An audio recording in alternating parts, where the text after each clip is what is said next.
guys, gals and NBs. Let's take a look at how to make something a little bit like this today in TouchDesigner, or in GLSL really. So this all, I spent this January a bit sort of making a lot of things, and I tried to challenge myself with making them all as much as possible with just sort of shaders for various reasons. And I just want to spread the fun of writing shaders, and I do understand that it can be a thing that is both sort of scary to learn, and also because you see people online sort of creating these super complex stuff with shaders. But personally, I've found it a lot of fun to just use shaders in order to create like kind of simpler ideas, and also just sort of using it as a canvas to draw with. Yeah, all of these from January. As you see, we haven't finished it yet, but are available on my Patreon for free, so you can go there and check them out. But I also sort of made this tutorial for you guys to follow along with.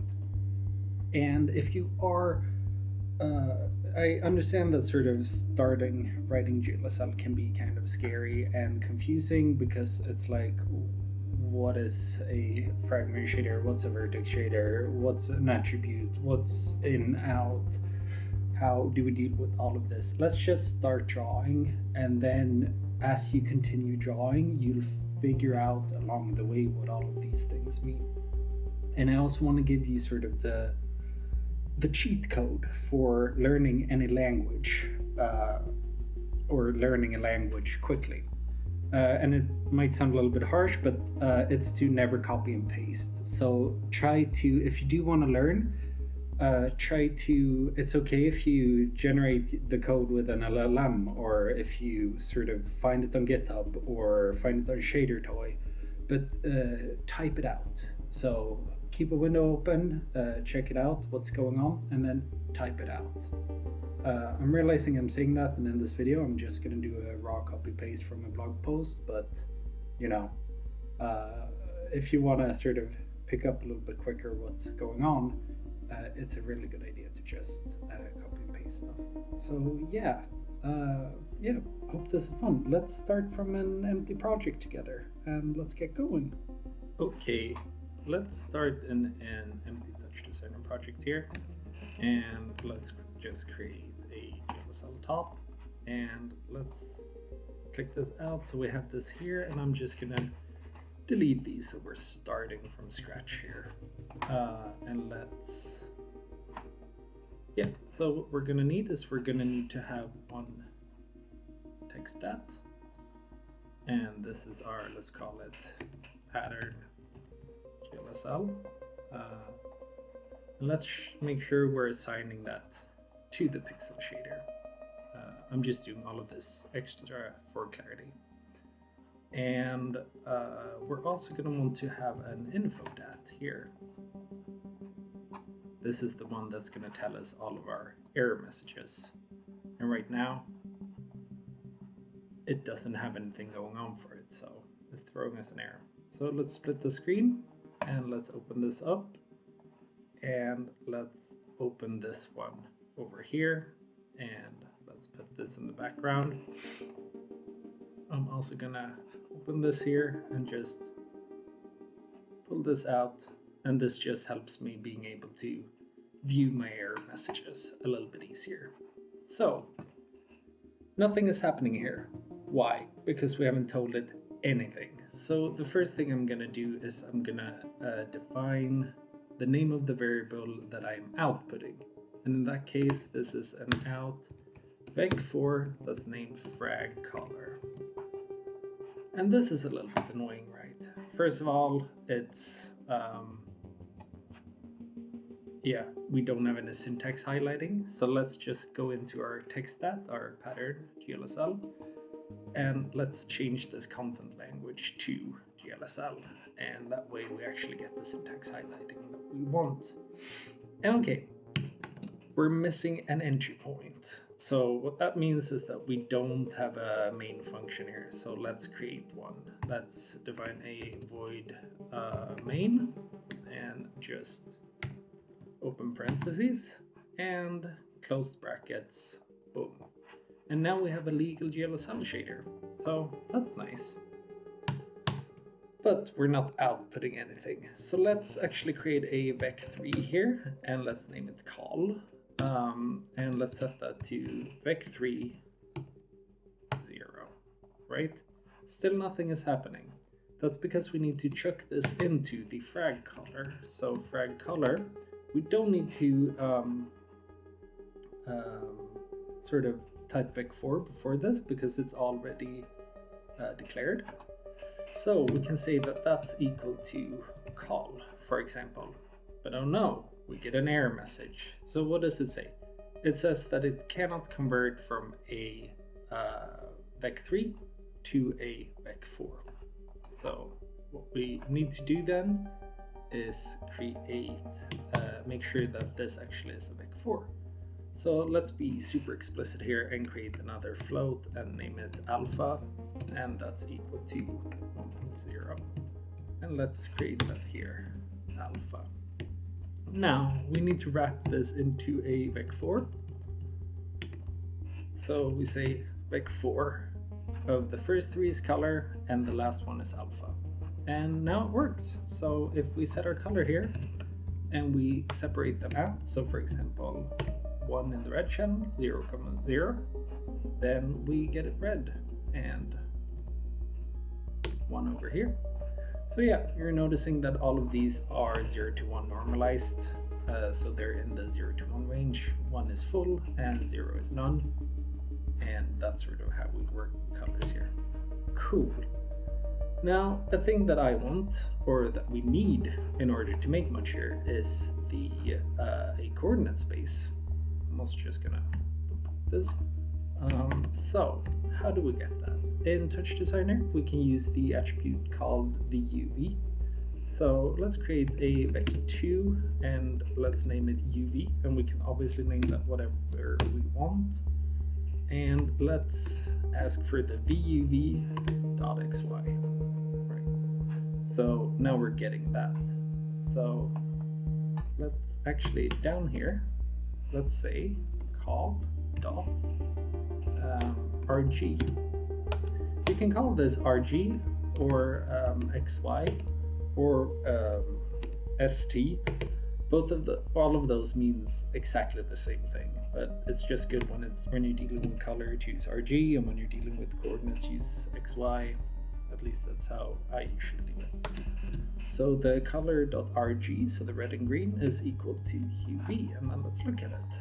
And this is probably a shape that you've seen before. It's a ramp from 0 to 1 in the X direction, 0 to 1 in the green Y direction. So we're going to be using that as our coordinate system here. But before we do that, I'm actually going to center this so it's at 0. So I like to have it go from -1 to 1 and -1 to 1. So by doing that, we just multiply this by 2.0 and subtract 1, and then we get it in the center. That's neat. Okay, yeah, let's start building our little shape here. So how are we gonna do that?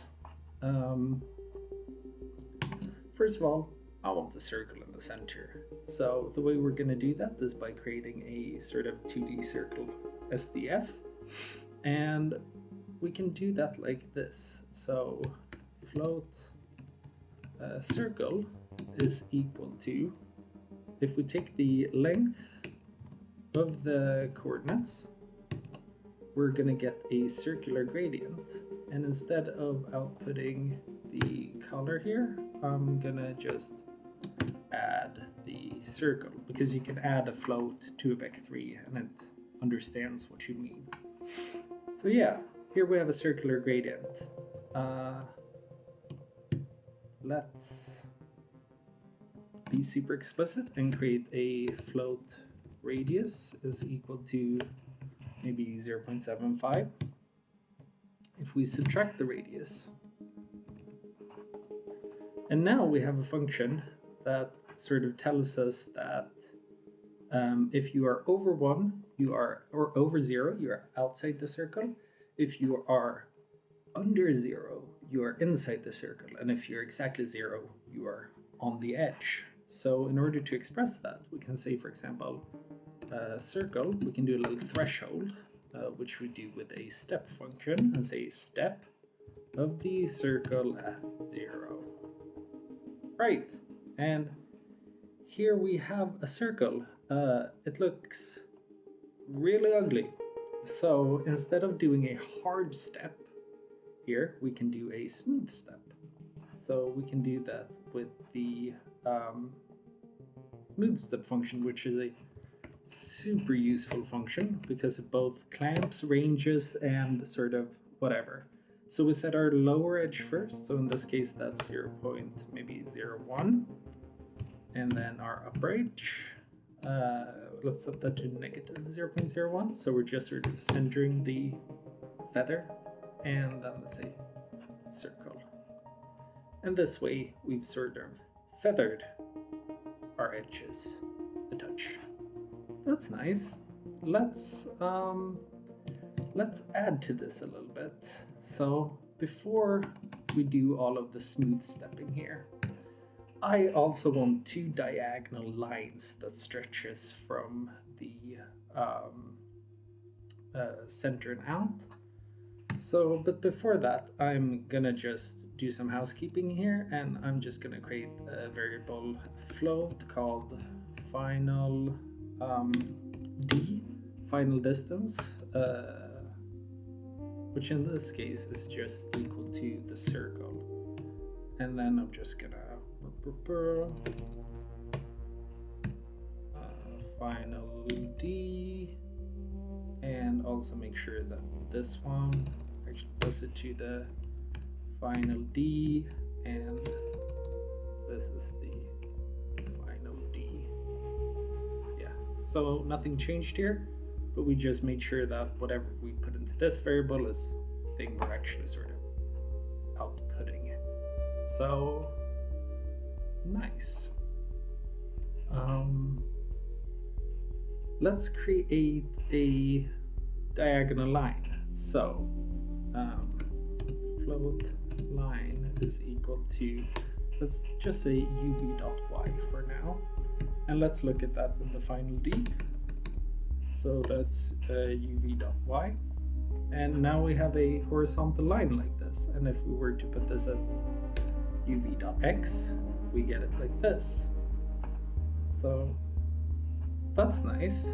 And if we were to say, for example, abs uv.x, we'll get a super thin line, right?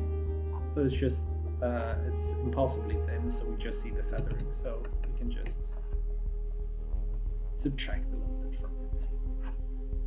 That makes sense, right? If we subtract, we get more sort of space that is under 0. And here, instead of taking the abs uv.x, we can also subtract the uv.y, and that way we get a diagonal line running through like this. So that's kind of neat.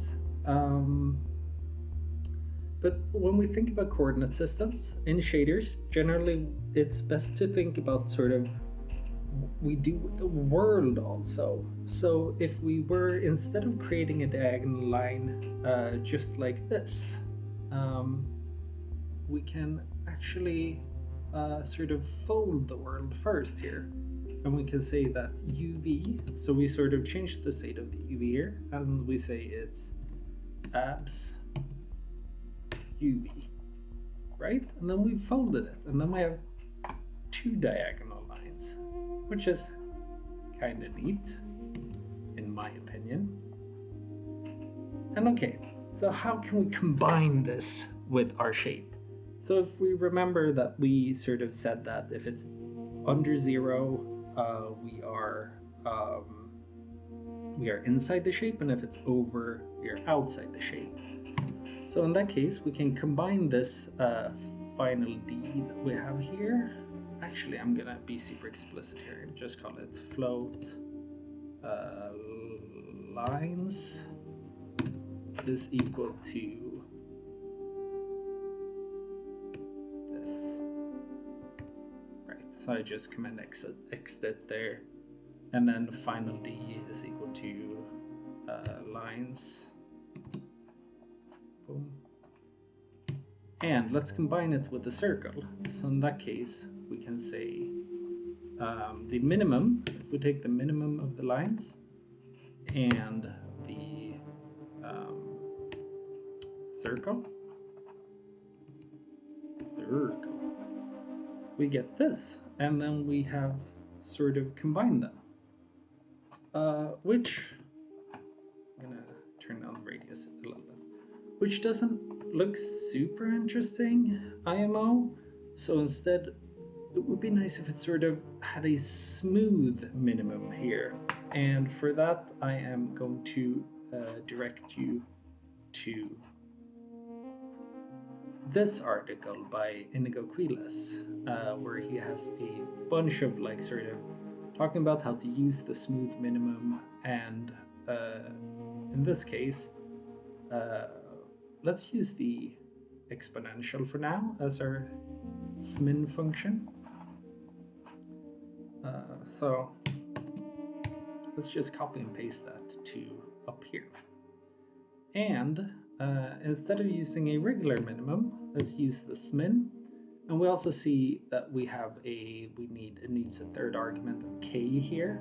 So let's just hard code that for now and say that maybe 0.1. So yeah, now we have this. Maybe the center circle should be even smaller. No, not that small. Maybe like 0.3. Yeah, now we can see how they sort of interact with each other in a slightly more interesting way. So that's cool. Another thing I want to do is maybe just add some circles at each corner here. And if I'm thinking correctly, we should just be able to do a float corner circles is equal to the length of the UV minus 0.1. That's the radius. And let's offset this by 1. And because we have already folded our space, that should work. And then just after the final D here, we can say final D is equal to smin of the final D and the corner circles, and let's say that's also 0.1. So yeah, now we also get little circles in the corner, so it sort of globs out upwards.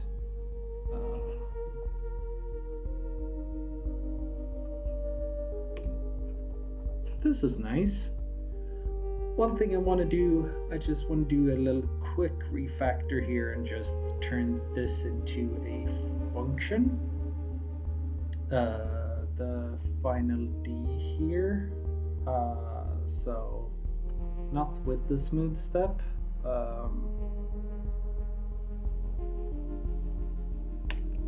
Yeah, like this.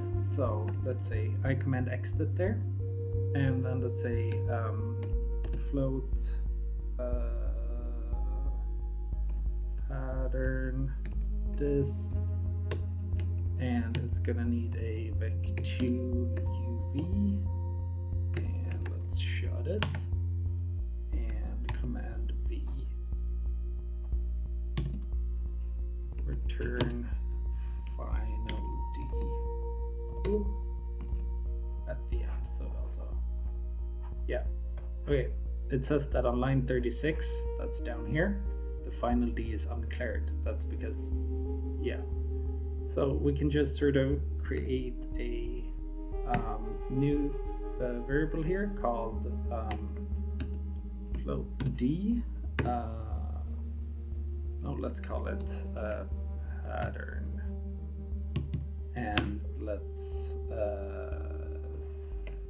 pattern D, the function, and let's use UV here. Let's add the pattern, because pattern D, it's because it was called pattern dist. Right, and this is outside of this's namespace, so we sort of need to redeclare just a touch in there. Cool, and then we can say down here that pattern is equal to smooth step. Yeah, let's see it like this again, 0.01, negative 0.01, pattern. And then we have this again, right? So that's kind of neato. Also, another thing we can do here is if we just want the outlines of the shape, we can say, for example, that pattern is equal to abs pattern. And we can, for example, subtract 0.01 to give it some width. So yeah, let's say that this is our pattern for now. Maybe I want to make the center radius just a touch larger. Maybe that's something I actually want to pass in from the main. Yeah, let's do that. Let's create another argument here called float radius. And let's delete that from there. So now it's like, oh, it doesn't have, so we need to send that in 0.45, right? So that's here right now. Let's actually create a pattern radius is equal to 0.45, and let's send pattern radius like that. Okay, so now we have a little pattern here. Yeah, I'm gonna give you a moment to make sure you're on the same page as me. You can look into the code here. And yeah, I'll be back soon, and then we'll look at sort of the tiling and how we can create a tiled plane and mess with it in that way. So yeah, something might not really make sense to you, but I'm a firm believer in just doing stuff a bunch of times. Actually, it starts making more sense eventually. So, okay, we have a pattern here. So what I want to do is, instead of using this, the sort of screen space coordinate system, let's take a look at one thing. So, for example, if I were to do this now, and I change my resolution to 1920 by 1080, this doesn't look too good, in my opinion, because it's all stretched out. So we need to let it know what sort of aspect ratio we're working in. There's no way for the shader itself to know that, like what resolution it's outputting to, as far as I know. So in order to do that, we sort of need to create a uniform and send that in from the CPU. How did I do that? Here. Under the vectors page, we can create our uniforms. So in this case, we can create a U aspect, which is a uniform float of aspect, and we can set this to something like 16 divided by 9, but it's better to create this dynamically here. So we take me.par resolution age, it's called in English. Yeah, my resolution W divided by my resolution height. And yeah, then we get that. And then whenever we change this to like 1080 or it's going to update the resolution for us. So let's create a uniform. I'd like to do that at the very top. So we can write a uniform float. U aspect. Just make sure it's named the same thing it's named over here. And then let's multiply the uv.x. Multiply that by the u aspect. And now if we set this to 1920, it actually has the proper aspect correction. So that's cool. That's something to start with. Okay, let's here, just creating a little comment so we can understand what's going on. So create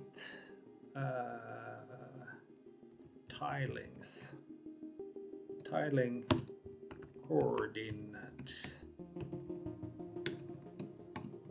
So let's create some tiling coordinates, and let's create a vec2, and I'm going to call it the FUV, and that's equal to the fractional component of the UV. So what does that mean? Let's look at it here. So instead of let's look at the pattern, actually let's look at the pattern and then just let's say call.rg the FUV. Right, so this one sort of tiles here. So what does the frac do? It just takes the fractional component. It's essentially a mod 1 or a saw wave. So it goes all the way up to 1, and then when it takes over to 2, it jumps back to 0. So we can say, for example, this should actually be a const float grid scale. Let's call it grid scale is equal to 4.0. So if we multiply this by the grid scale, we can get more. And here we see 1, 2, 3, 4, 5, 6, 7, 8, which makes sense if we're remembering that we're going from -1 to 1. So within 1, 0 to 1, it fills it with 4, which is what we put here. So if we say 2, we get fewer, and if we say 16, we get a lot of them, right? So let's say that grid scale is equal to 4 for now. So this is like one little square, right? And we can put, instead of getting the pattern here to look up the UV, which is the screen space coordinates, we can have it look up the fractional UVs, which looks okay, but that doesn't really look correct. That's because we need to also center these because they go from 0 to 1. So 2.0 minus 1.0. And now if I just comment this out, we can see that we have a pattern that's repeating, right? Because we created a little pattern here that goes in 1. And yeah, now we have that pattern, but it's tiling the plane. So that's, in my opinion, kind of neat. And one thing that usually goes very well with the fract UV is sort of also grabbing the integer components. So now we're grabbing the fractional components, and I usually call that the vec2 ID. So we also know each cell, what is each cell's coordinates, not just their internal coordinates, but also their screen space coordinates. So in that case, we can take the floor. So we're grabbing the floor of the UV times grid scale is what we name that, right? And let's look at that here. So instead of the FUV, we're taking the ID. So yeah, this isn't really possible to see. So let's actually bring that down and normalize it by the grid scale, so it's no longer integer components, but yeah. And then we can see it a little bit better if we raise this up a bit, like 16. Yeah, we can see how each of these have a unique sort of identifier. Doesn't look super nice right now, but maybe you understand what's going on here. Let's grab this down to 8 for now, maybe even 4. Just for now. And okay, and I'm gonna just comment this out, so we're just looking at this here. So in the same way we created a pattern before on our UVs, we can actually create, and then sort of created it on the fractional UVs, we can also create patterns on our IDs. So for example, I want to have like a scrolling bar that goes across the screen here. So let's create a new, let's just do this, and let's say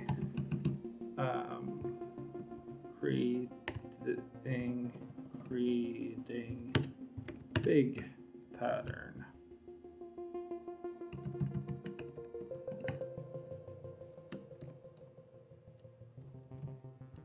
Creating small pattern. Hope that makes sense. So the big pattern, I don't know what's going on with these comments. So the big pattern, for example, let's have it scrolling across the screen. So for example, float big scroll, I don't really know what to call these, is equal to the sine, let's make it a sine wave of id.x, and let's just look at that. So let's take the col and let's add the big scroll to that. And yeah, here we can see this. It's not moving right now. So what we need to do is we need to send in a concept of time here. So let's create a uniform called uTime and dot seconds. So we're sending in the time here. Let's add that to our list of uniforms up here. So we're also creating a uniform called uTime, and I'm just separating that by a comma. And then let's track that here. And yeah, now we have the sine wave here. And I don't really want it to look like this. So on a new line, maybe down here, we can say big scroll is equal to smooth step. So negative 0.2 to 0.2 big scroll. Right, so it goes a little bit, it's not as sinusoidal. And if we want to increase the frequency here, we can multiply the id.x by maybe 3.14159. Just randomly select the number. This kind of looks nice. Maybe I wanted to go diagonally here, so I'm just going to do id.x minus id.y. Yeah, so that's nice. Let's say that that's what we want to do. And let's, instead of look at the big scroll here, let's look at the pattern.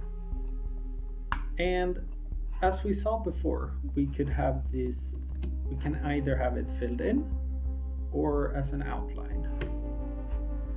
So here, instead of doing this, let's mix between them. So let's use a mix, and let's go mix between the pattern and the absolute pattern. And let's say, let's use the big scroll as our sort of thing for that. And now I'm realizing that I do want this to be a little bit smoother.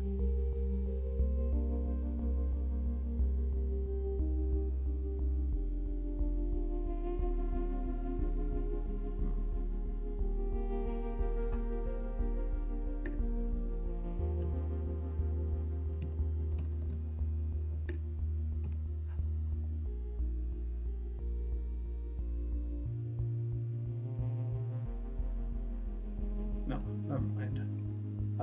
I do want it to be a little bit smoother. I do just want it to go horizontally like this.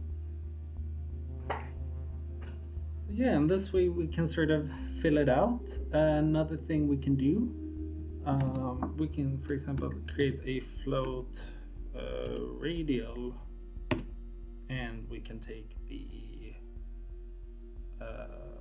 is equal to the length of the ID.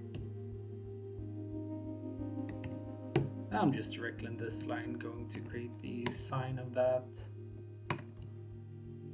minus u time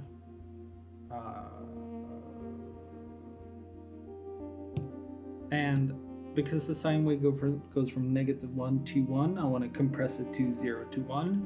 So I'm just going to multiply that by 0.5 and add 0.5. And then maybe we can set this to the radius here. So radial. And now we have this pattern that sort of grows and shrinks. Let's also multiply 1 for, no. Let's multiply the length here by 3.14159.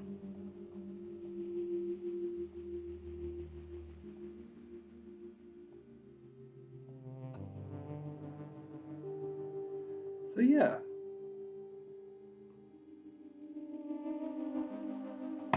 And instead of, for example, using the smooth step here, if we just look at as a distance, there's a few ways you can sort of express these things. So for example, you can say the pattern is equal to 0.05 divided by pattern. That usually gives it a little bit more of a shiny look to it. Maybe it should be even smaller.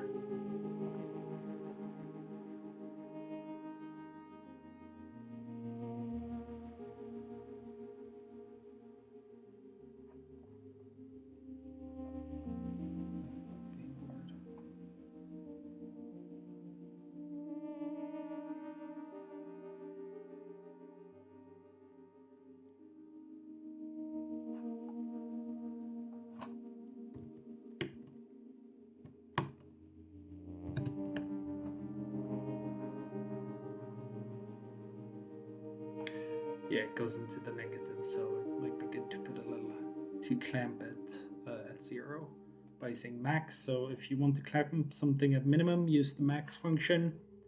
A little bit confusing, but you know, that's life.